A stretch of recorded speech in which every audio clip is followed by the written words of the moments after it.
Bueno, ahora sí. Primero que nada, que el Santo bendito sea, les bendiga su día hoy y estén ustedes en paz. Hoy nos toca hablar de la parashá de Terumá. Pueden ver en la pizarra que tenemos allí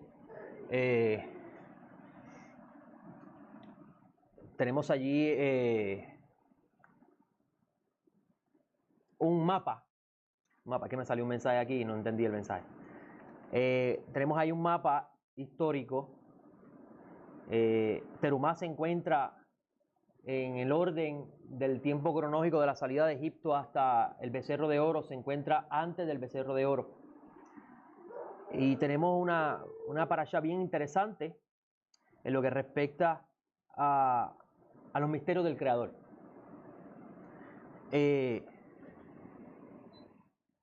No voy a competir con el sonido del aire.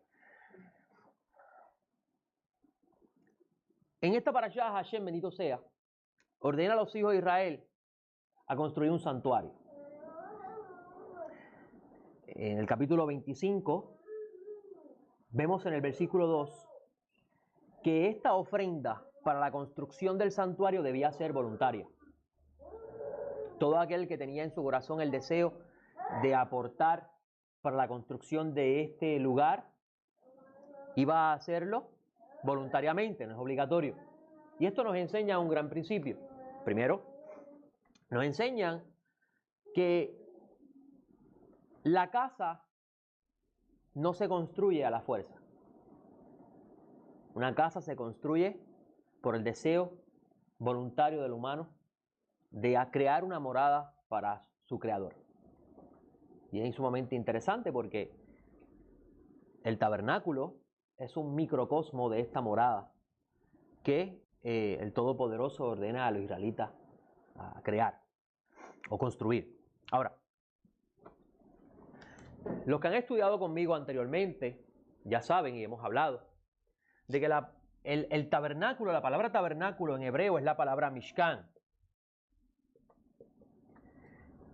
Y esta palabra está compuesta de la palabra mi, que significa para, y shakan, que significa morar.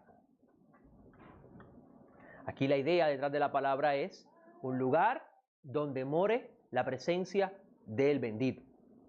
Ahora, vamos a ver que la palabra en el versículo 8 de la parashá dice, dile a los israelitas que me hagan un santuario.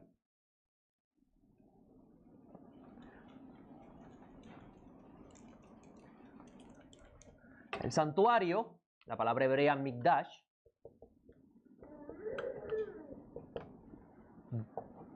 comparte la misma idea, para separar. ¿Por qué para separar? Porque la palabra kadash comparte la misma raíz de la palabra kadosh, santo. Por eso es que tenemos la traducción santuario, ¿verdad? Que santuario habla de algo santo, en el sentido de ser santificado. Y algo santo es algo separado para un uso en particular. ¿Ok? El Eterno le ordena a los israelitas que hagan una ofrenda voluntaria de sus posesiones, y esa ofrenda se iba a separar para la construcción de un lugar, y este lugar iba a convertirse en la morada del Creador. Ahora, los sabios de Israel, ustedes pueden ver el tema de hoy, el tabernáculo de David y el Mesías, ahí vamos a llegar. Los sabios de Israel enseñan que el tabernáculo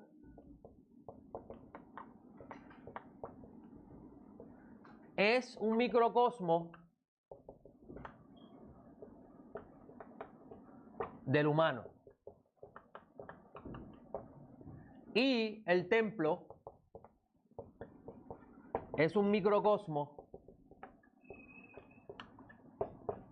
del universo. Y es interesante porque los mismos elementos que están dentro del santuario, del tabernáculo, son los mismos elementos que están en el templo.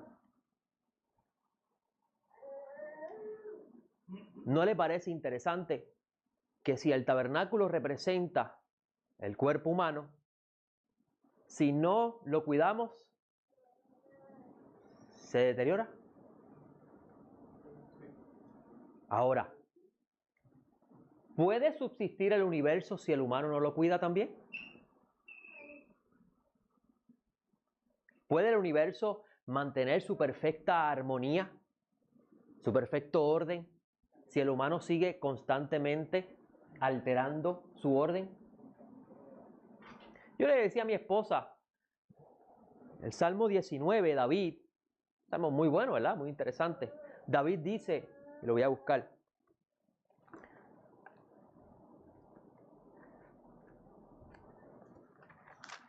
Salmo 19, David dice, los cielos cuentan la gloria de Dios. La palabra cuenta comparte la misma raíz de hablar, pronunciar, declarar. Y el firmamento muestra la obra de sus manos. Mira, lo que hay en la mente de David. Primeramente, David no sabía lo que usted sabe del universo. David no tenía Discovery Channel, no tenía NASA, no tenía telescopio.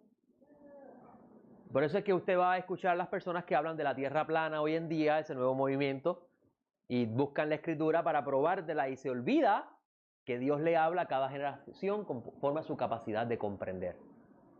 Y para el mundo antiguo la Tierra era plana, estaba sostenida por unos pilares, estaba el abismo, y había un firmamento, y arriba del firmamento habitaba Dios. Ese es el pensamiento.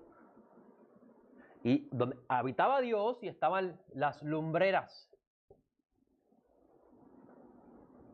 Si el universo es un microcosmo, o mejor dicho, el templo es un microcosmo del universo, ¿sabía usted que cuando Salomón construyó el templo puso muchas menorá, muchos candelabros? No puso uno solo. Esto está en Crónicas. Muchas menorá. 70 luces en 10 menorá.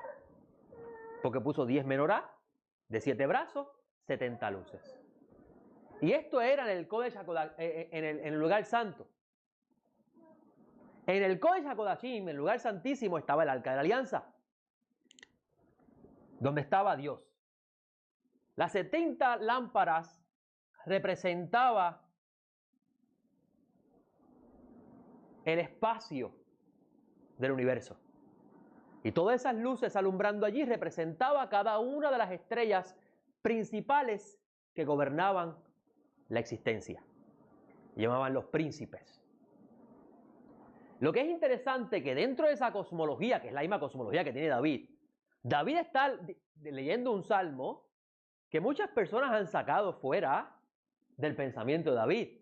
Porque la gente, los que han leído ese salmo piensan que David estaba leyendo la Torá en ese momento cuando estaba diciendo ese salmo. Pero vamos a ver ahora lo que quiere David decir con eso. Mira lo que dice David. Dice, y el firmamento muestra la obra de sus manos. David está mirando el universo. Día tras día vierte su mensaje y noche tras noche da a conocer sabiduría. No hay lenguaje ni idioma en la que la voz de ellos no sea oída. O sea, él está mirando el universo y no escucha, pero dice que hablan. Es interesante. Su trazo llega a toda la tierra y sus palabras hasta los confines del orbe. Eso no lo entiendo, porque si no hablan, ¿qué palabras él está hablando? En ellos puso un tabernáculo para el sol. ¿Recuerden la cosmología de los hebreos? En este espacio hay un sol que corre. Ese es el pensamiento de David. Y este, como esposo que sale de su alcoba, se alegra cual atleta corriendo la carrera de un extremo de los cielos su salida y su órbita hasta el otro extremo. Y nada queda escondido de su calor. Desde que sale hasta que se esconde, emite calor. Esa es la cosmología de David. Ahora vienen las palabras de David. La Torá del Eterno es perfecta. O está mirando el universo o está leyendo el rollo. No entiendo. David está mirando el universo y ve el perfecto funcionamiento del universo y dice, de verdad, que el orden del Eterno es perfecto. Porque la palabra Torah significa instrucción. Y cada cosa creada sigue la instrucción que le dio. ¿O acaso, ante los ojos de David, Adonai no fue el que le dio la orden al sol para que saliera y se escondiera? ¿No fue él el que ubicó las estrellas en sus posiciones y cada cual sigue su ciclo todos los años sin alterarlo? Lo interesante de todo esto es que David dice que la Torah del Eterno es perfecta y restaura el alma. ¿Cómo es eso? O está leyendo el rollo o está mirando el universo, ¿cuál de las dos es? ¿Por qué David dice que la Torah del Eterno restaura el alma? Porque el David, al ver el orden y el funcionamiento perfecto de las cosas, dice, donde hay orden, hay restauración. ¿Verdad que Adonai nos hizo una parábola muy interesante que él dice que cuando la rúa tumá, el espíritu de impureza sale de la persona, se va a lugares secos, y hagamos una pausa ahí, olvidemos del espíritu impuro. Hay una casa que después se pone en orden. Antes del que rúa tumá, el espíritu de impureza saliera, había desorden en la casa. Ahora, ¿cómo el humano, por no seguir las instrucciones del Creador, cae en desorden?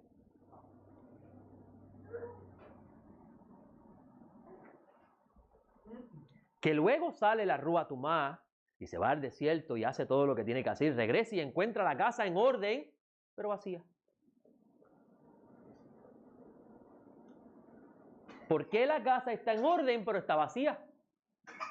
Si la instrucción de Hakadosh Baruj Hu, del Santo Bendito sea, es la que le pone la vida en orden al humano, ¿por qué la casa está vacía?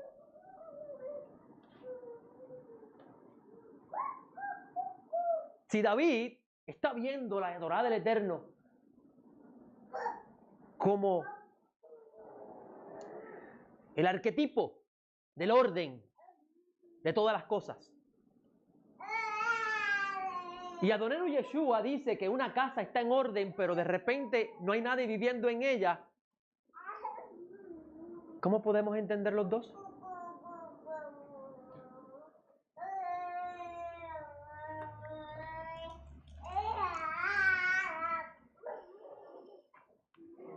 ¿Cuál era el deseo del Eterno a darle la instrucción?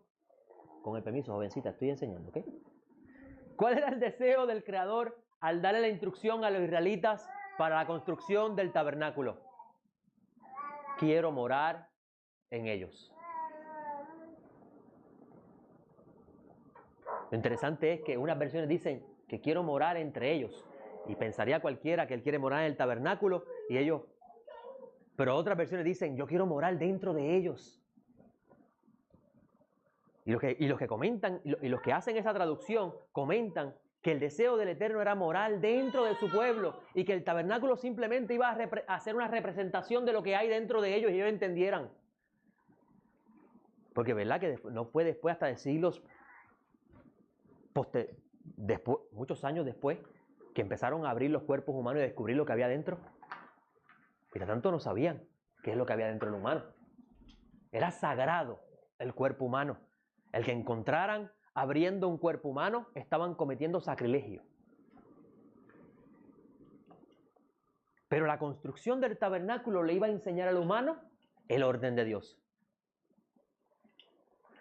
La Parashat Terumá, el Eterno quiere que construyan un tabernáculo y en esta alía que leímos, el Eterno le dice que construyan un arca. El arca era un artefacto cuadrado que tenía un querubín a un lado y otro querubín a otro lado. Un querubín con rostro de niño y otro querubín con rostro de niña. Existen diversas opiniones. Según los rabinos, estos dos querubines representaban a Adán y a Eva. Según los sacerdotes del Qumran, estos dos querubines representaban los aspectos femeninos y masculinos de la deidad. masculino y femenino. Dios es femenino. No, no. Dios no es femenino. Dios no es mujer. Son representaciones. ¿No le parece interesante que los profetas hablan de Dios como si una madre hablara a sus hijos? Y también los profetas hablan de Dios como de un padre hablando a sus hijos. ¿No le parece interesante que Yeshua estaba parado sobre el monte y mira a Jerusalén y le dice: Jerusalén, Jerusalén, tú que apedreas a los profetas y mata a todos los que te son enviados? ¿Cuántas veces te quise juntar como la gallina? Juntar como la gallina, eso es femenino. Como la madre que reúne a sus polluelos.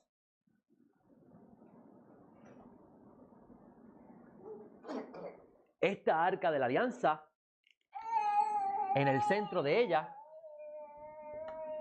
se presentaba la gloria de Elohim.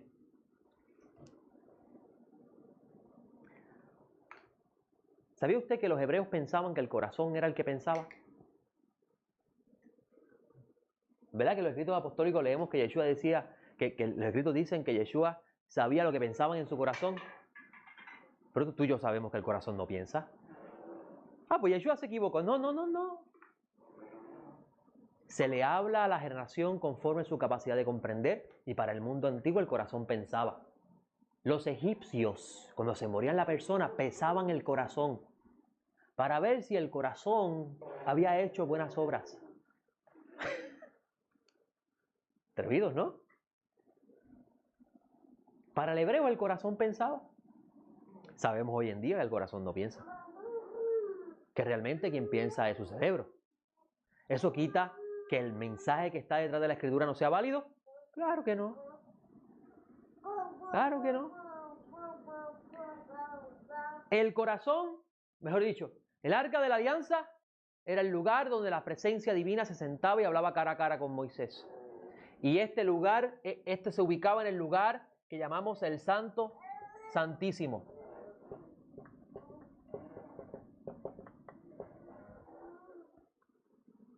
En la casa, que es un tabernáculo, moraba en el Santo Santísimo el arca de la alianza. Y allí se sentaba el rey. Y el rey era que mandaba sobre toda la casa. ¿Quién manda sobre su cerebro? Vamos a ver si en su casa habita alguien o está vacía. ¿Quién manda sobre su cerebro? Porque sabe usted que el cerebro es el que le da las órdenes a todas las demás partes del cuerpo. ¿Cuáles son los pensamientos que gobiernan su trono? ¿Los del rey o los suyos?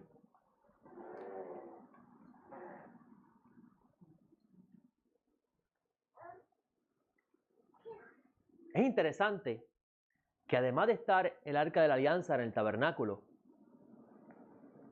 estaba también una lámpara de 7 brazos, una menorá. Una menorá de 7 brazos.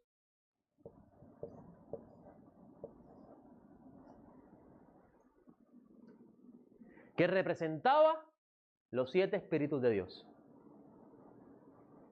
Lo que es interesante es que los sabios de Israel han descubierto que existen 7 aspectos emocionales del humano, que de ellas se derivan todas las demás emociones. Y la menorá representa el corazón. Y es verdad que, bueno, yo no sé ustedes, pero a mí me da miedo cuando una persona me dice: yo siento en mi corazón. No que sea malo, pero engañoso es el corazón, dice la Escritura. Algo hecho por emoción tiene sus consecuencias.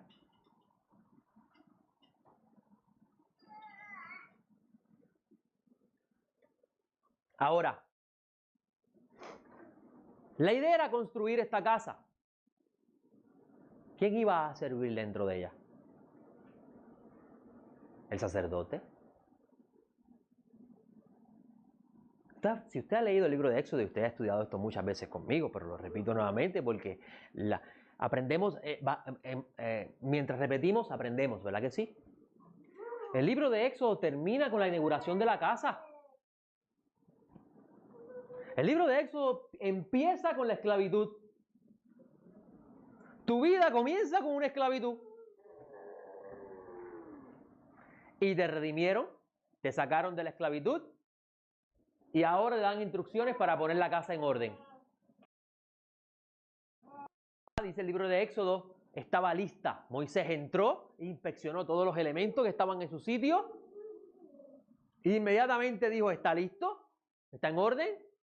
Apareció la gloria del Eterno sobre el tabernáculo. Ahora, ¿quién es el que sirve en el tabernáculo? El sacerdote. ¿El sacerdote sirve en el tabernáculo para beneficiarse él? ¿O sirve en el tabernáculo para beneficiar o servir a su creador? ¿Quién se sienta en el trono?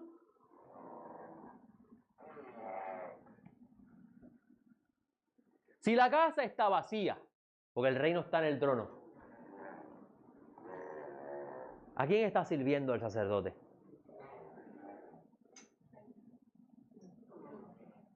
A su propio ego, su yo. Y la cosa es que sienta ahí su Dios, su becerrito de oro.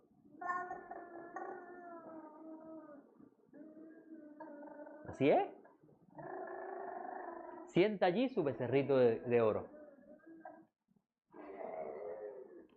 Tenemos un sacerdote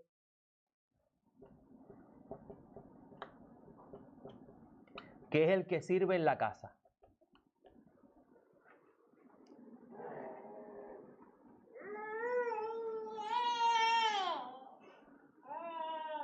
Y es interesante. El autor de Hebreos dice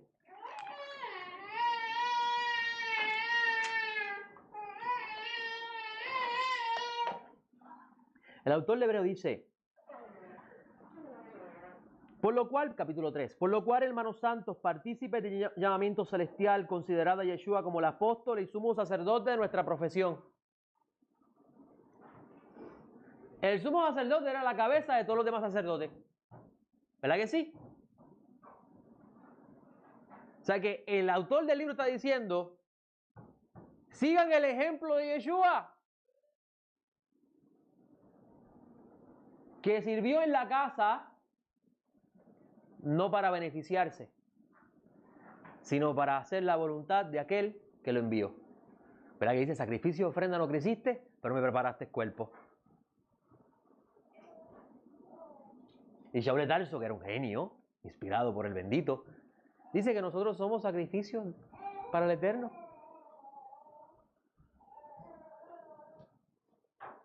Mira lo que dice el autor, el cual es fiel al que lo constituyó, como también lo fue Moisés en la casa.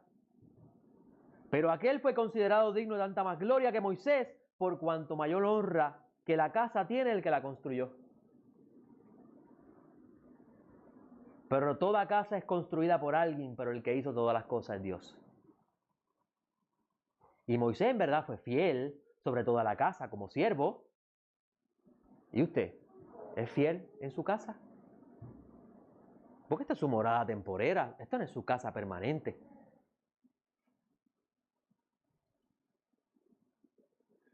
Es interesante que en el primer siglo teníamos un sacerdocio que servía al templo, pero para sus beneficios e ideales políticos. No tenían el más mínimo interés de honrar al Creador. Al contrario, se congraciaban con Roma y llevaban la fiesta en paz con Roma para ellos poder seguir haciendo lo que hacían. Y mire esto. Y Moisés en verdad fue fiel sobre toda la casa como siervo para testimonio de las cosas que se habían de decir. Pero el Mesías como hijo sobre su casa, ¿y cuál es la casa? La cual somos nosotros. Si nos aferramos a la confianza y a la gloria y a la esperanza. Ah, que nosotros somos la casa. ¿Y sobre ella quién gobierna? Según el autor de Hebreo, el Mesías.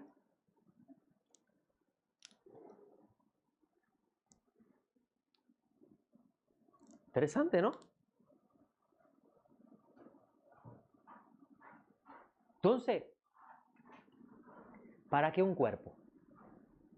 ¿Para qué tenemos cuerpo? Porque es que Dios era tan y tan bueno, que es tan y tan bueno, que quiso hacerle un cuerpo al humano, lo hizo, para que el humano disfrute de la vida y pues. Porque la vida es para disfrutarla. La vida se vive una sola vez, dice una canción por ahí, ¿verdad? Creo que así es que dice, no sé.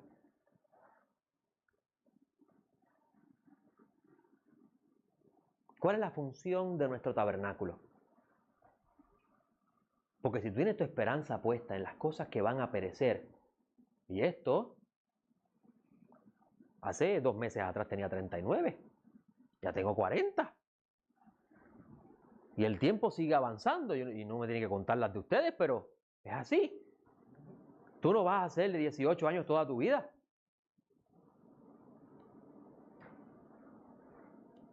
Entonces, en el ciclo de la vida,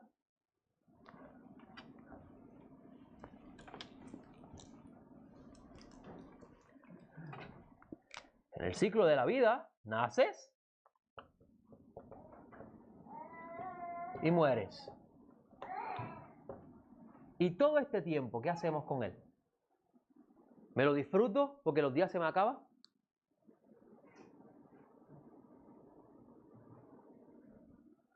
Pero la vida no es fácil. ¿Verdad que no es fácil? ¿Verdad que sufrimos, lloramos cuando las cosas no son como queremos? Vemos el abuso que hay en el mundo y decimos, ¿qué es esto? ¿Para esto llega el mundo? Pero el santo bendito sea, no te puso en este cuerpo para que sea así para siempre. Los propios discípulos dijeron que esto era una morada temporera. ¿O acaso Pedro, Simón Kefa, no le dice a los que están escribiendo, a quien él le escribe la carta, que mientras él está en este tabernáculo, les exhorta a seguir lo que está enseñándoles, porque él teme en un momento que tiene que partir de este tabernáculo? Pedro sabía que esto era pasajero. Y si esto es pasajero, ¿en qué yo trabajo? ¿En nacer, disfrutar de la vida y morir? ¿O nacer y ser rescatado? Porque en un punto de la vida eres rescatado.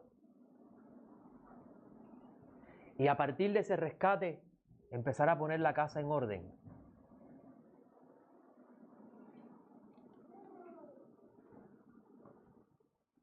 Para que ocurra lo que dice en el libro de Éxodo. Y entonces la casa estaba lista y el Espíritu del Eterno moró sobre ella. ¿Cuál es la razón?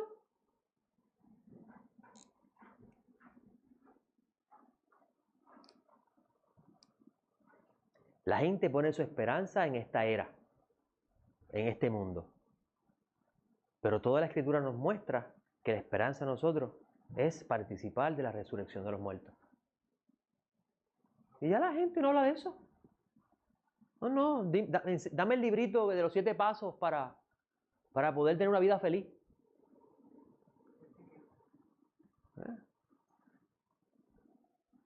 Te voy a enseñar cómo hacer riquezas fáciles para que seas feliz.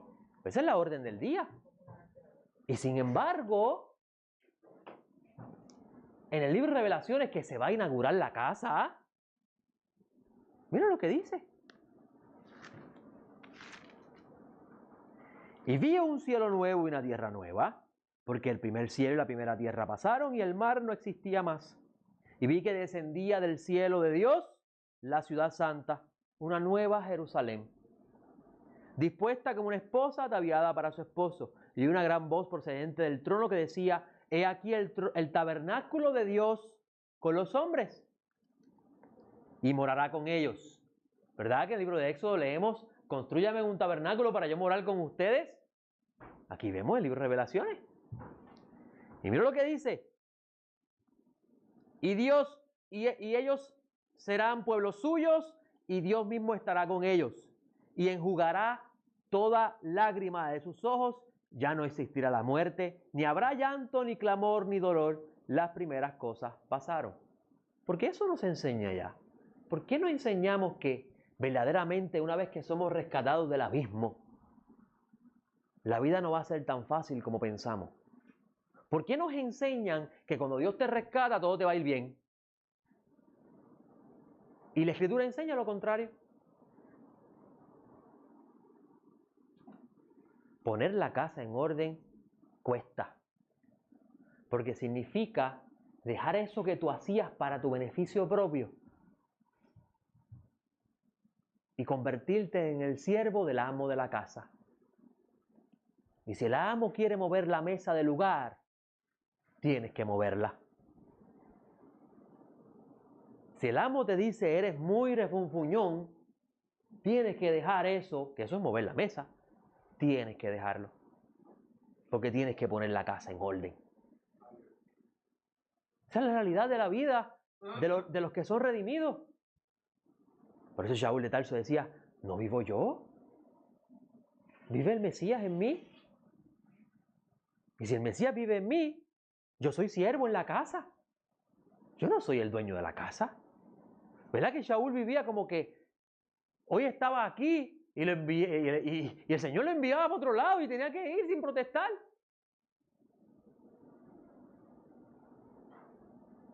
Y de repente la voz del Eterno te dice, no puedes seguir siendo así. Y tú que eres peleón, dice, tú me hiciste así.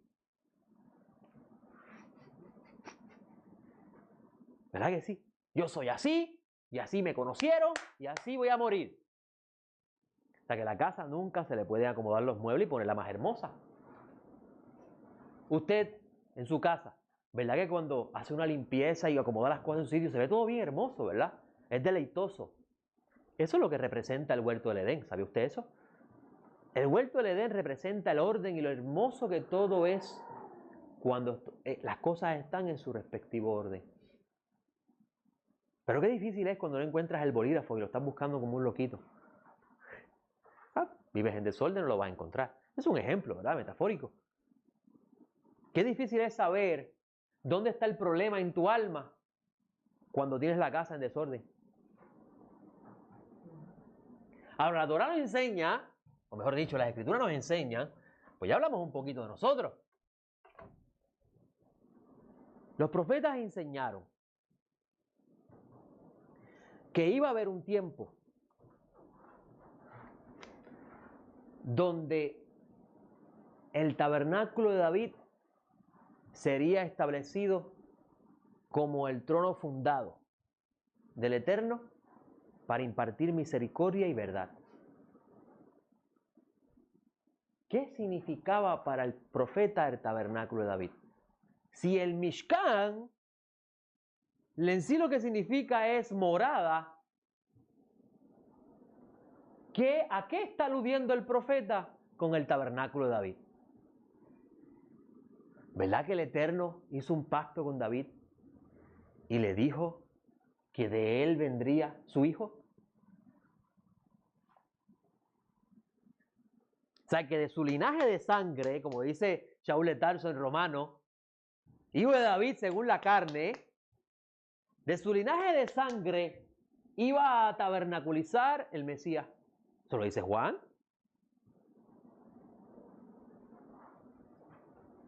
¿Para qué iba a morar el Mesías en la vasija de David?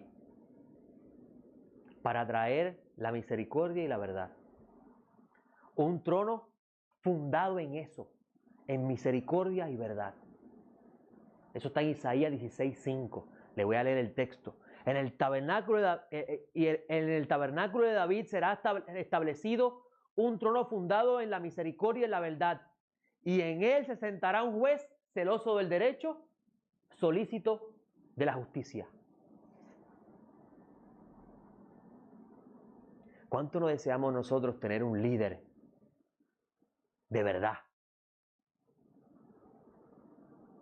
Pero un líder puesto por Dios. Que traiga la justicia y el derecho. ¿Verdad? ¿Qué deseamos eso? Pero no es el líder que deseamos nosotros. Es el del Creador. Y el del Creador no es el que yo quiero. Porque el que yo quiero es...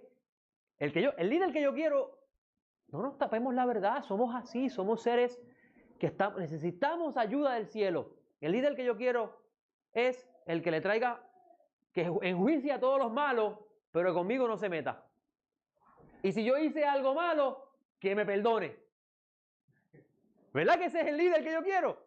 Pero a ese yo quiero ver que tú lo castigues. Pero a mí no, por favor, perdóname. Yo soy bueno. Ese no es el líder que el Eterno va a traer. Dios no hace acepción de personas. Ahora, miren qué interesante.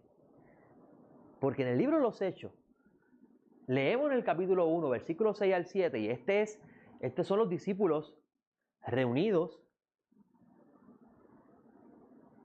con el Mashiach. Ellos le dicen al Mesías, ¿restaurarás el reino de Israel en este tiempo? Y ellos le dicen, no es tiempo, no es el momento, ustedes saben cuándo va a ser. La restauración del reino de Israel representaba para ellos el gobierno de Dios.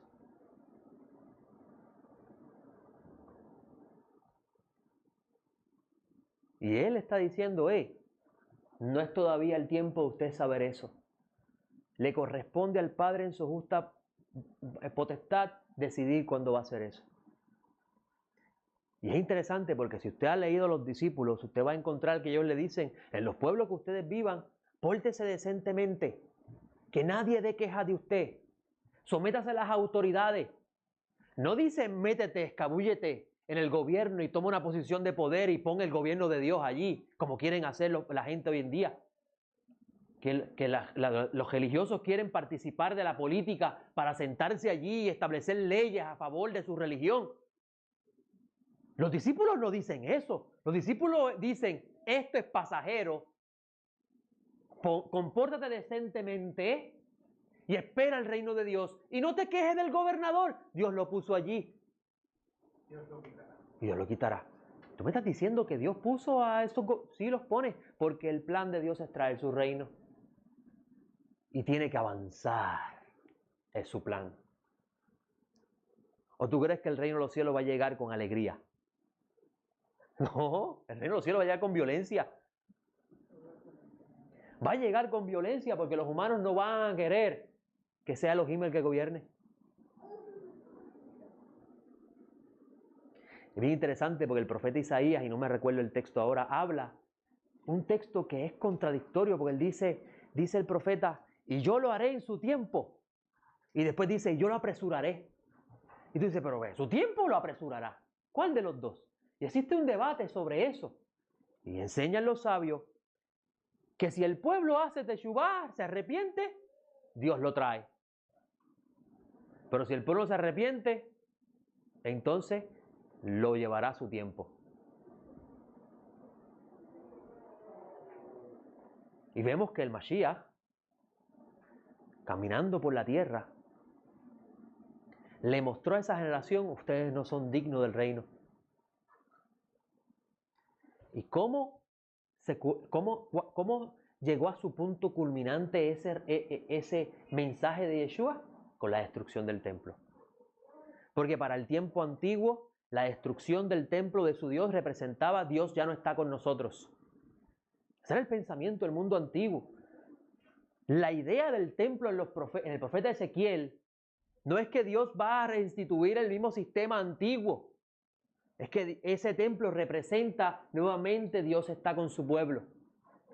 ¿Que hay unos sacrificios? Claro, pero observe que ninguno tiene que ver con los que se hacían después del pecado del becerro de oro. Y por eso le traje la historia antes, Terumá es antes del becerro de oro. Dijo el Eterno, hágame un santuario para morar en él. ¿Verdad que él no dijo, hágame un santuario para traer sacrificio y ofrenda? Las ofrendas y los sacrificios vinieron como consecuencia del pecado del becerro de oro. De eso se está hablando Shaul de Tarso. La ley vino por causa de la transgresión. Shaul está hablando a una comunidad que no podía ir al templo a participar de las ofrendas porque eran incircuncisos. Y por eso es que él le dice que usted se quiere circuncidar. ¿Para hacer qué? No estaba hablando en contra de ser judío.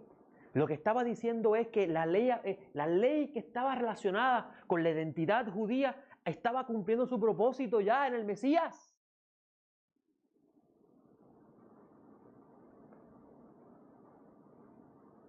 Hashem, bendito sea. Pues no me quiero desviar del tema. Los discípulos le dicen al Mashiach, ¿cuándo vas a restaurar el reino?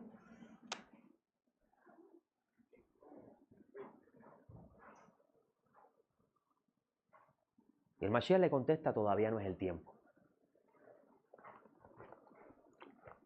Todavía falta que vayan ustedes a convertir en pueblo los que no son pueblo. Anunciarle a aquel que no tiene esperanza, que ahora tiene esperanza. Porque ¿sabes qué, amigo? Si no fuera por el Mesías, yo no tuviera entrada a la era mesiánica. Así que si usted escucha a una persona decirle que para poder ser salvo, tiene que convertirse a una religión, no le haga caso. Porque para poder entrar, que eso es lo que representa la salvación, entrar al reino del Mesías, lo que usted tiene que hacer es jurarle lealtad a Dios y su ungido. Aquel que tiene poder sobre la muerte. Ahora, el tabernáculo de David y el Mesías. ¿Verdad que el tabernáculo representa el cuerpo humano? Y el Eterno hizo un pacto con David y le dijo a David, contigo yo afirmaré mi reino para siempre. Y de ti vendrá el que me será rey. En otras palabras, yo voy a usar tu vasija para hacer presente mi Mesías. Y mire qué interesante. En Amós 9, 11 al 12 dice, en aquel día levantaré el tabernáculo de David ya caído. En el momento que Amós está hablando, el linaje de David se había casi erradicado. Y cerraré sus brechas y reconstruiré sus ruinas. Y lo edificaré como en los días de antaño, para que posean el remanente de Edom. ¿Sabía usted que en los rollos de mal muerto no dice el remanente de Edom? ¿Verdad que en los rollos de mal muerto dice el remanente de Adán?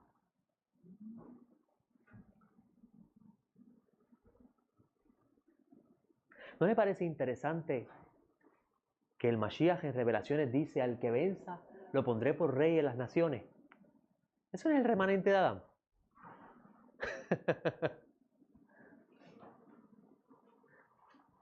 ¿No le parece interesante eso? Y mira lo que dice el texto, y a todas las naciones sobre las cuales es invocado mi nombre, dice el Eterno que hace esto. Ahora escucha esta cita de la reunión de los apóstoles en Jerusalén en el capítulo 15 del libro de los Hechos. Jacobo va a tomar la palabra después de esta discusión entre los del grupo de fariseos que habían creído en Yeshua y los apóstoles. ¿Qué decían? Obviamente, con toda legitimidad, decían, es que la única forma de que ellos puedan ser salvos es entrando al pacto, porque eso es lo que entendían ellos en ese momento. Y mira lo que le dice los discípulos, separa a Jacobo, versículo 13, capítulo 15, y dice, varones hermanos, oídme. Simeón ha explicado cómo por primera vez Dios visitó a los gentiles, para tomar de ellos un pueblo para su nombre. Con esto concuerdan las palabras de los profetas, como está escrito, después de estas cosas volveré, restauraré el tabernáculo de David. Esa es la cita de Amós que hemos leído.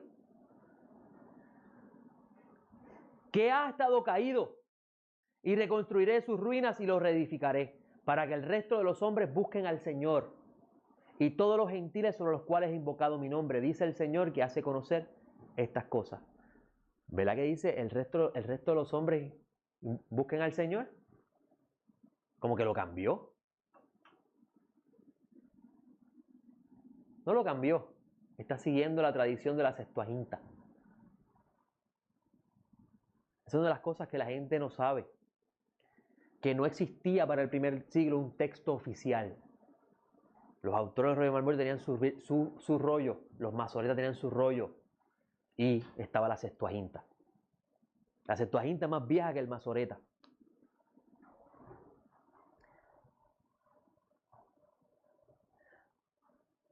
El santo bendito sea, y con esto paso a la segunda parte. Si el cuerpo humano es el tabernáculo del alma, porque, ¿verdad que el alma cuando sale del cuerpo, el cuerpo se convierte en una piedra? No sé si usted tiene la oportunidad de cargar un muerto, pero un muerto pesa un montón. O sea, que entonces podemos decir que el alma es el motor que enciende ese carro. Y es bien interesante porque en este espacio dimensional, sin cuerpo nadie se puede mover. Porque aquí el Eterno hizo una ley. Necesitas cuerpo para moverte de un espacio a otro. Y el alma existe dentro del cuerpo para cumplir su propósito. Entonces, cuando el Santo bendito sea habla del tabernáculo de David, restaurarlo, lo que está diciendo en palabras más elegantes, palabras más simples, es que el Eterno iba a levantar la casa nuevamente a través de aquel que Él escogió para hacer ese pacto y traer el alma de aquel que iba a redimir la humanidad. Y mira qué interesante. Shaul de Tarso dice, y antes de llegar ahí, tengo que hablar ahora del universo. Si el tabernáculo es el cuerpo, representa el cuerpo humano y el templo representa el universo, las escrituras enseñan que Yeshua murió por los humanos, ¿verdad que sí? Pero Shaul de Tarso dice que Dios estaba en el Mesías reconciliando al mundo.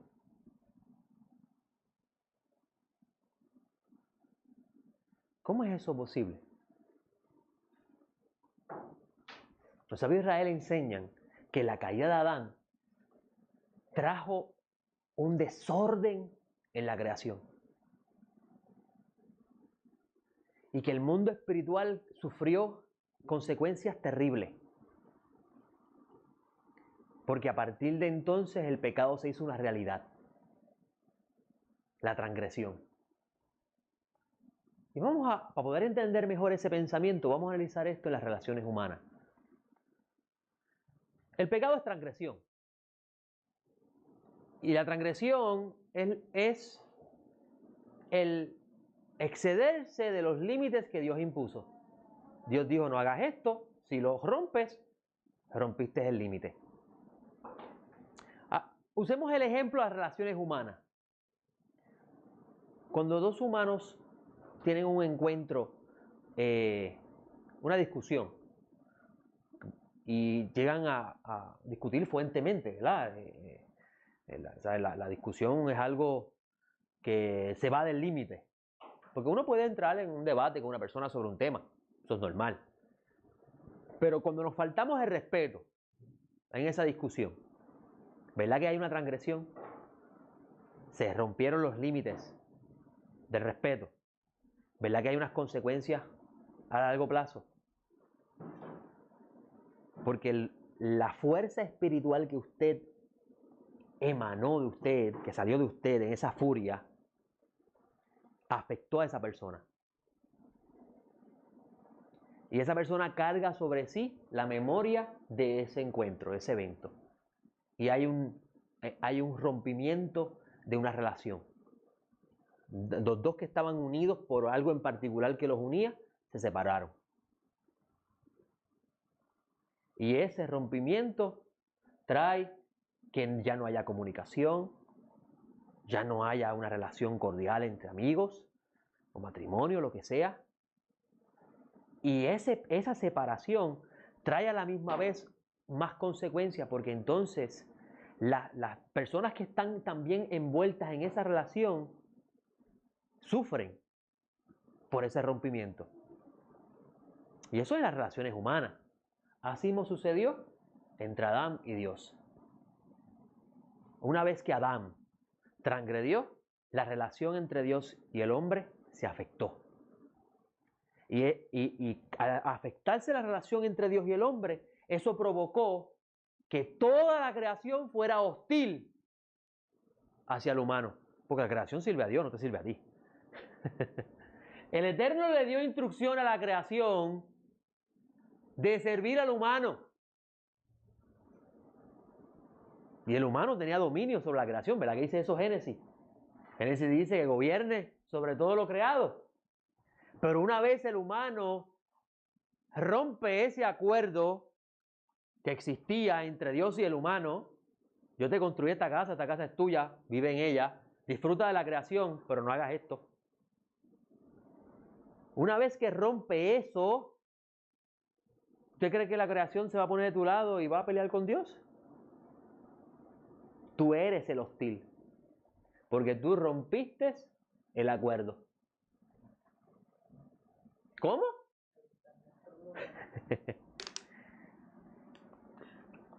Entonces, ¿qué tenemos hoy en día?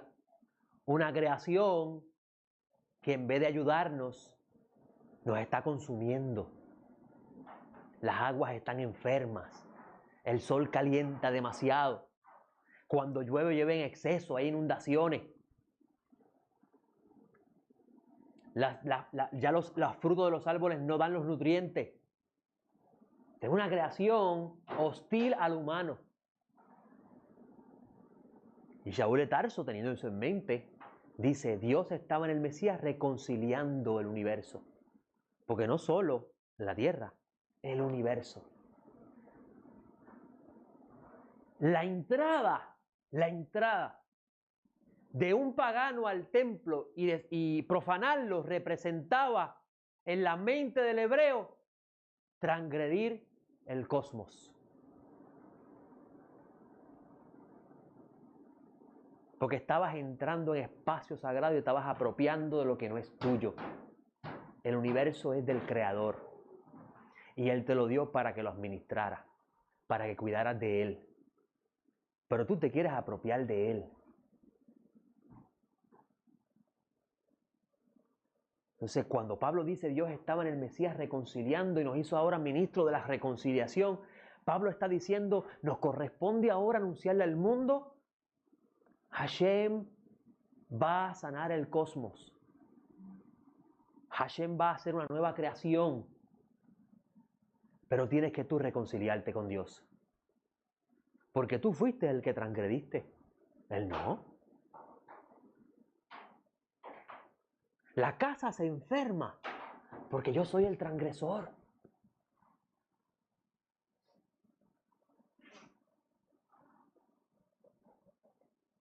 La casa no se enferma porque Dios quiere matarme.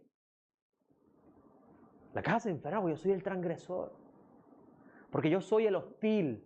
Porque yo soy el que no quiere escuchar. Porque yo soy el que quiere ponerle excusas a todo para hacerlo a mi forma. ¿Cómo quiero yo que Hashem viva dentro de mí si yo no estoy dispuesto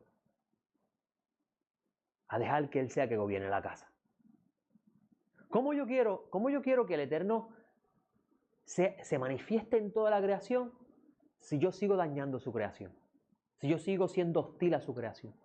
Si yo me apropio de lo que no es mío. Me parece locura. Yo no sé ustedes. Me parece locura que una persona acabe un pozo en un pedazo de terreno que él se apropió. Porque me puede decir, no, yo lo compré con tantos miles de pesos. ¿Y quién fue el que creó ese pedazo de tierra? ¿Tú le pagaste el dinero a él? ¿Hashem recibió los chavitos de la tierra? Tú se lo compraste a otro, y ese otro, ¿a quién se lo quitó? A otro. Hasta que llegamos a uno que fue el que invadió ese terreno. Es interesante, la Torah dice que la tierra no puede ser vendida a perpetuidad. Y muchas personas han enseñado, no, eso se refiere a la tierra de Israel. No, se refiere a toda la creación porque el relato de la Torah es un microcosmo de una realidad superior. El Eterno está diciendo, la tierra, el planeta Tierra no se vende a perpetuidad. Y si cavaste un pozo y encontraste petróleo, yo fui el que lo puse allí.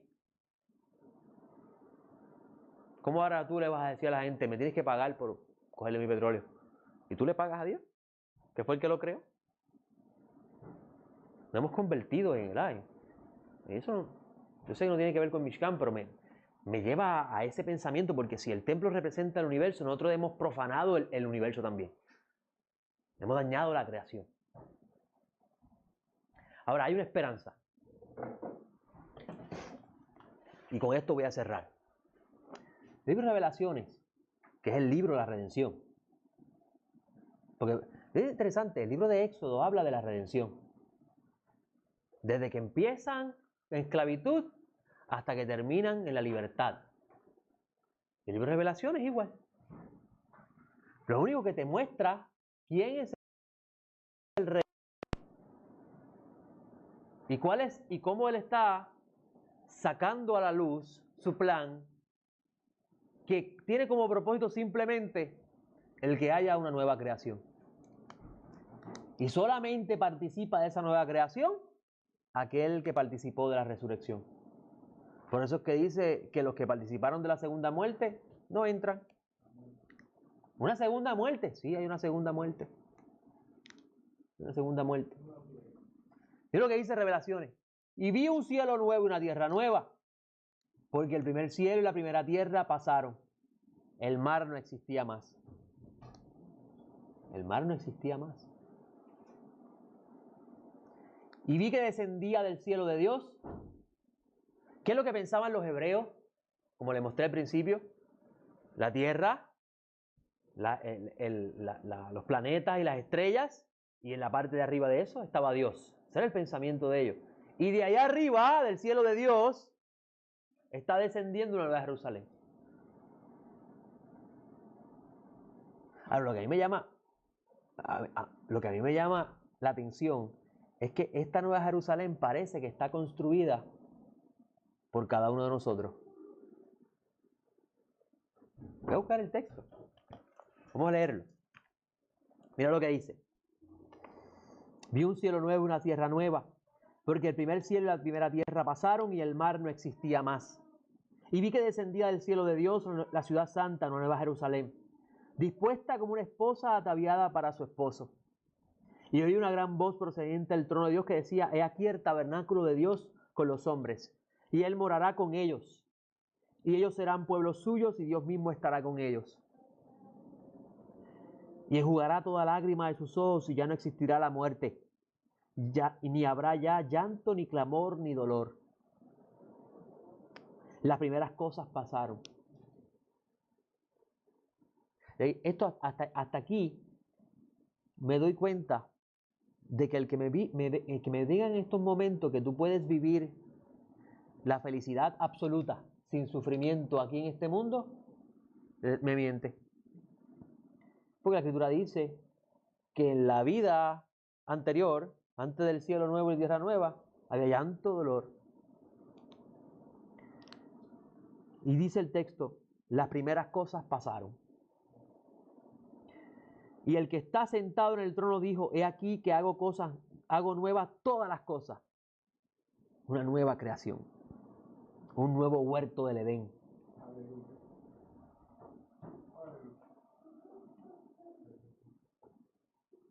Y dijo, escribe, estas cosas son fieles y verdaderas.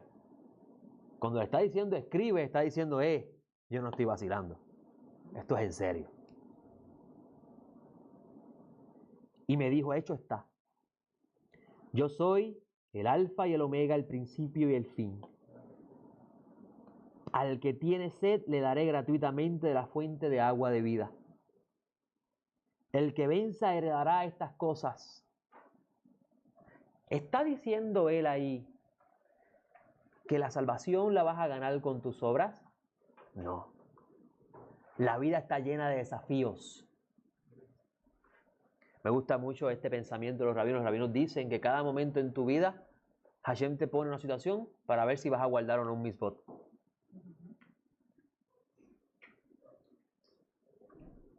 Pues entonces, si cada cosa que pasa en la vida está relacionado a si vas a observar o no un mandamiento, entonces puedo entender que cuando dice al que venza, es al que venza los desafíos. ¿Va a heredar qué? El galardón. Dice, el que venza heredará estas cosas y le seré por Dios y él me será por hijo. Eso es bien diferente porque estábamos hablando antes de siervo, ¿verdad? Somos siervos del Dios Altísimo. Pero él dice, no. Y me gusta mucho ese texto. El siervo no se queda para siempre en la casa. Y el cielo nuevo y la tierra nueva no es para siervos, es para hijos. Ahora, me hace todo el sentido del mundo, porque el libro de Revelaciones habla de un milenio, de 1000 años de reinado del Mesías. Y me parece haber leído a los sabios de Israel decir que en la era mesiánica todos los seres humanos estarán haciendo misbot para reparar el mundo. Porque el mundo va a estar destruido 1000 años. Dice, ¿qué cosa loca es esa? Imagino caminando por los bloques y todo destruido. Y es lo que están diciendo con eso es que los 1000 años es el tiempo donde el siervo se eleva. Y qué interesante, porque el siervo no se queda para siempre en la casa. Y al final de los 1000 años, el libro de Revelaciones dice que el Satán será soltado. Y verdad que todo está en la Escritura, ¿verdad que cuando el Eterno puso a Adán en el huerto, le dijo, sé siervo sobre esto, pero domínalo? Por encima de Adán, ¿quién estaba? Dios. No había nadie más por encima de Adán, solamente Dios. Y él le dice a él, esto es tuyo. Yo lo creé, gobierna sobre él. ¿Pero qué quería Adán? Sacar a Dios también. ¿Pues acaso el Satán no le dijo, si comes, sabes Elohim, que el día que comas de este árbol serás igual que él? Pues no lo necesita. Sácalo de la casa y siéntate tú. Ah, tú me estás queriendo decir que si en esta casa yo sé y aprendo todos los secretos de Dios, yo no necesito depender de Dios. Eso es lo que le dijo el Nahash a Adán. Hashem sabe que cuando comas de él, seré semejante a él, conocedor del bien y del mal. Pero yo lo sé todo, no necesito de Dios. Me siento yo, salte. Bobísimo. Exactamente. Y mira qué interesante, al final de los 1000 años, el Satán será soltado y volverán a probar a Adán. ¿Y qué es lo que dice? Vamos a desconectarnos, rompamos nuestras ligaduras, saquémoslos del trono y gobernemos nosotros. Y ahí los siervos demostraron que no pueden ser hijos. Porque un hijo siempre reconoce la autoridad de papá. Un siervo se cansa. Por eso vemos que la Torá te dice que después de 6 años, si en el 7º el siervo lo puedes dejar ir libre, pero si él se quiere quedar con su amo, tiene que marcarle su oreja. Y sobre ese texto los sabios enseñan que a partir de entonces el siervo es parte de la familia. Ya no es siervo, se queda para siempre. Hereda el apellido de su amo.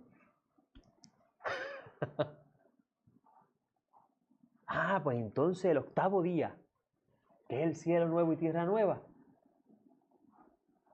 es para los hijos. Para aquellos que no quieren ser como Adán. Y si usted piensa que no estamos viendo ejemplos de eso hoy día, vaya a las librerías. Aryeh Kaplan enseña que Adán lo que quería era ser independiente. Y que si comía del árbol del conocimiento del bien y el mal, jamás necesitaría de Dios. Porque él sabe la causa y el efecto de todas las cosas. ¿No es interesante? Y hoy día tú ves en las librerías que te dicen, esta es la clave para que tú domines eso. Y si yo conozco la clave, no necesito rogarle al Eterno para que me ayude. Mira David, pon en mí un corazón. Examíname y dime. David constantemente demostraba que dependía del Eterno para todo. ¿Para todo? Nosotros no. Tengo un problema, voy a Google. Porque si no tengo chavo para el libro, voy a Google. Qué interesante, ¿no? Y estamos viendo eso hoy y todavía es nada comparado a lo que la humanidad va a vivir en la era mesiánica. Porque lo que pasa es que en la era mesiánica no va a haber inclinación al mal, va a ser sujetado. Y el humano va a disfrutar de un deleite tan y tan grande al nivel del huerto del Edén que dice, yo lo tengo todo ya, necesito al Eterno. Alcancé el máximo. ¿Para qué necesito al Eterno? Eso es lo que va el Satán a decirle a las naciones. Vayan, saquen al Mashiach de ahí, no es el gobierno. La guerra.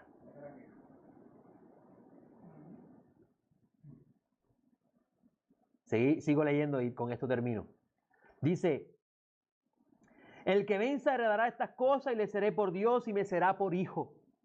Pero los cobardes e incrédulos, abominables, homicidas, fornicarios, hechiceros e idólatras y todos los mentirosos tendrán su parte en el lago que arde con fuego y azufre. Esta es la segunda muerte. Y vino uno de los 7 ángeles que tiene las 7 copas llenas de las 7 plagas postreras y habló conmigo, diciendo, ven, te mostraré la novia, la esposa del Cordero. Y me llevó en espíritu a un monte grande y alto. Es un monte cósmico. Es un monte en el universo. La cosmología hebrea, cuando usted la estudia, usted va a entender muchas cosas de lo que está aquí. El monte Sinaí es una forma de la Torá presentarte el monte cósmico de Dios. Todos los pueblos antiguos pensaban que los montes eran representaciones de los espacios dimensionales del cosmos. Y mira lo que dice el texto. Y me llevó en espíritu a un monte grande y alto y me mostró la ciudad santa, Jerusalén, descendiendo del cielo de Dios. Pero espérate, Jerusalén es la novia del Cordero. Pero si Yeshua está con los discípulos y le preguntan a Yeshua, ¿por qué ellos no están ayunando? Y Yeshua le dice, mientras el novio está, no entiendo. Parece que él es el novio de una novia física y ahora vemos que la novia es una Jerusalén. No entiendo.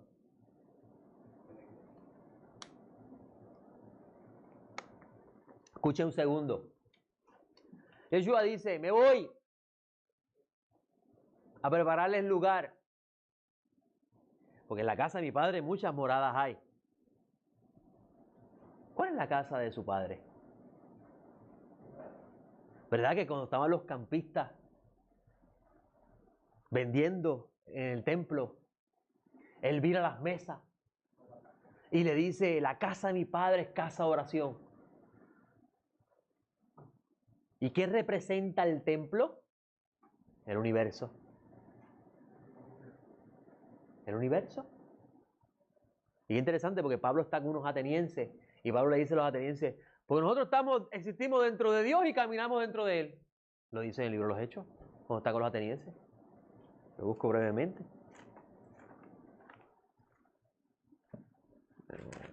Buscarlo aquí rapidito.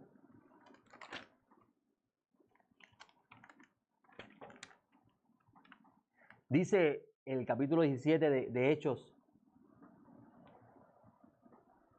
El Dios que hizo el mundo, versículo 24, y todo lo que hay en él, siendo Señor del cielo y de la tierra, no habita en templo hecho por manos, ni es servido por manos humanos, ni tiene necesidad de cosa alguna, pues Él da a todos vida y aliento y todas las cosas.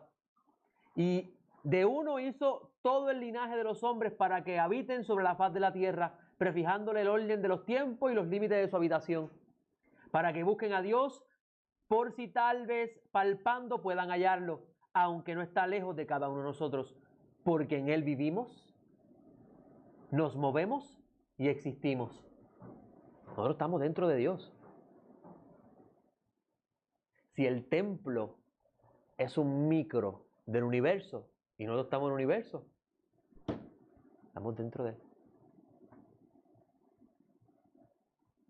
Es interesante.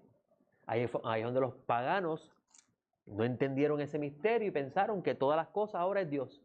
Y no tiene que ver con eso. Ya que yo la clase conmigo los lunes saben que hablamos de este espacio vacío que el Eterno hizo para crear todas las cosas. Y ok, seguimos aquí. Entonces, ¿cómo es posible que del cielo descienda una nueva Jerusalén si aparentemente cada uno de los creyentes son parte de la novia del Cordero? Pues eso es lo que presenta Pablo en sus cartas. Parece una contradicción. El secreto está en Terumá. Los rabinos enseñan que cada persona que dio una ofrenda para construir el tabernáculo estaba dando de sí para ser parte de la gran casa. Entonces, cuando usted se entrega a sí mismo al Creador, usted es una piedra que está construyendo la gran ciudad. Y esa nueva Jerusalén estamos cada uno de nosotros. Interesante, ¿no? Porque entonces dice que tiene la gloria de Dios. Voy a leer el versículo 10. Y me llevó en espíritu a un monte grande y alto y me mostró la ciudad santa, Jerusalén, descendiendo del cielo de Dios, que tiene la gloria de Dios. Su fulgor es semejante a una piedra preciosísima, como piedra de jaspe, transparente como el cristal. Tiene un muro grande y alto, el cual tiene 12 puertas, y sobre las 12 puertas 12 ángeles, que son, y unos nombres inscritos, que son los nombres, que son las 12 tribus de los hijos de Israel. Este versículo lo utilizan mucho para decir, ¿ves que tienes que ser una de las 12 tribus para poder entrar? Pero en la cosmología de los hebreos, lo que era arriba era abajo. Y la Jerusalén de abajo era una representación de la Jerusalén de arriba. Por eso que Pablo decía, la Jerusalén de arriba es nuestra madre. Y ella es libre. Y si hay en la cosmología hebrea, en la parte de arriba, en los cielos, una Jerusalén, y dentro del lugar santísimo de esa Jerusalén, donde está el santuario de Dios, está el rey, ¿por qué puertas salen sus órdenes? Por una de las 12 puertas, que representa las 12 puertas de los meses del año, que son los 12 panes de la presencia que están en el lugar santo, que representa el alimento, el sostenimiento, la provisión del Eterno. Por eso es que Adonai Yeshua dice, cuando haga la oración, dentro de la oración dice, danos el pan nuestro de cada día. O sea, la provisión tuya viene de la Jerusalén de arriba donde se sienta el rey. Y esto es lo que representa las 12 puertas. Dice el texto, de la parte del oriente tiene 3 puertas, y del norte 3 puertas, y del sur 3 puertas, y del poniente 3 puertas. Y el muro de la ciudad tiene 12 cimientos, y en ellos los 12 nombres de los 12 apóstoles del Cordero. Interesante, cada uno de los 12 apóstoles gobierna una puerta. Pero Yeshua lo dijo, ustedes van a ser los jueces de las 12 tribus. Y el muro de la ciudad tiene 12 cimientos, se lo leí ya. Y el que hablaba conmigo tenía una medida, una vara de oro para medir la ciudad y sus puertas y su muro. Y la ciudad estaba sentada en un cuadrado, su longitud tanta como la anchura, y midió la ciudad con la vara 12.000 estadios. Su longitud y anchura son iguales. Midió también su muro, 144 codos, medida de hombre, que es de ángel. El material de su muro es de jaspe, pero la ciudad es de oro puro, semejante a cristal puro. Los fundamentos del muro de la ciudad habían sido adornados con toda piedra preciosa. El primer fundamento jaspe, el segundo zafiro, el tercero calcedonia, el cuarto esmeralda, el quinto ónice, el sexto coralina, el séptimo crisolito, el octavo berilio, el noveno topacio, el décimo crisopraso, el undécimo jacinto, el duodécimo amatista. ¿Quién aportó los materiales? Los hijos. Los hijos del reino. Los hijos del reino aportó cada uno con su entrega voluntaria al servicio del Creador, los cimientos de la ciudad. Porque nuestro deseo es crear una casa para que Dios viva en él. Ese es nuestro deseo. Y vamos a ver ese deseo cumplido. Y dice el texto, las 12 puertas son 12 perlas, cada una de las puertas era de una sola perla, y la plaza de la ciudad era de oro puro, transparente como el cristal. Y no vi en ella santuario. Dios. ¿Y cuál fue el que vio Moisés entonces? Porque el Eterno le dice, haz santuario conforme al modelo que te muestro. ¿Y cuál vio Moisés? Y dice el texto, porque el Señor Dios Todopoderoso y el Cordero es el santuario de ella. Tú me estás queriendo decir que el Cordero es la casa del Señor Dios Todopoderoso. ¿Sí? ¿Eso es lo que te estoy diciendo? Ese es el misterio del Mishkan. Y dice, la ciudad no tiene necesidad de sol ni de luna para iluminarla, porque la gloria de Dios la iluminó y el Cordero es su lumbrera. El sol alumbra, ¿verdad? ¿Y la luz que sale del sol? ¿De dónde viene? ¿El sol? Así que la luz que viene del sol es el sol mismo. Las naciones andarán a la luz de ella y los reyes de la tierra le llevarán su gloria. Que nunca jamás sean cerradas sus puertas de día. Allí no habrá noche. Y llevarán a ella la gloria y el honor de las naciones. Que nunca jamás entre a ella cosa inmunda que hace abominación o mentira, sino solo los que han sido inscritos en el rollo de la vida del Cordero. Entonces con esto podemos decir, y que aquí concluyo, que Terumá es una sombra, la construcción del tabernáculo es una sombra de una realidad mayor. Y si el tabernáculo representa mi cuerpo físico, entonces yo no aspiro a morar permanentemente en este cuerpo, sino en lo que dice Shaul de Tarso en Corintios.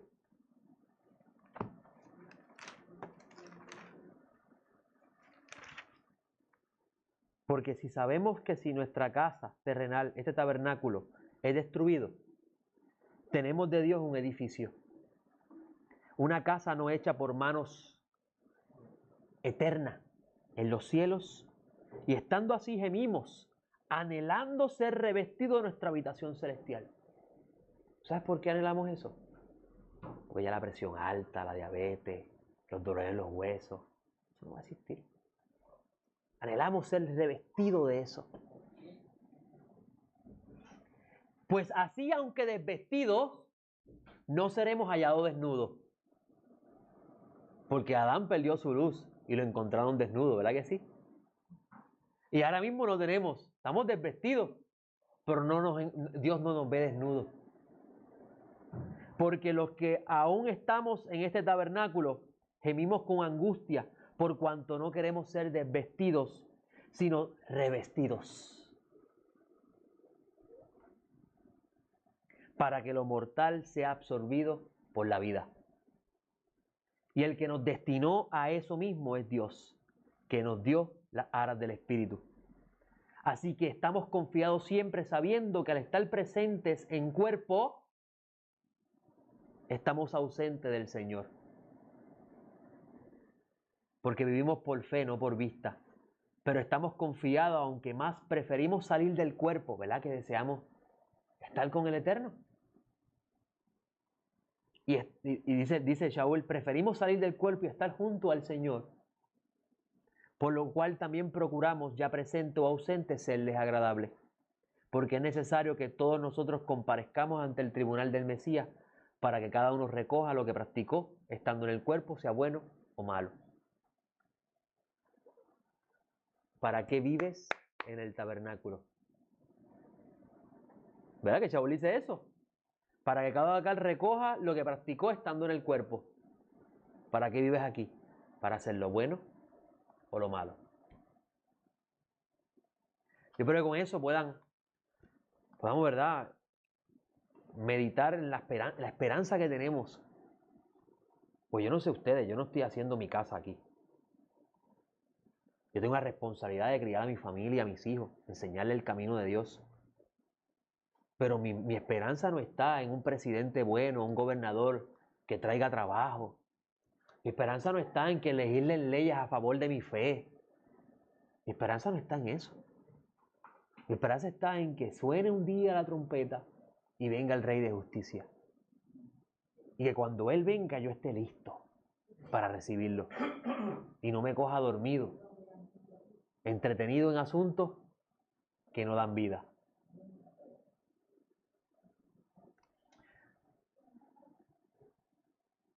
Shabbat Shalom.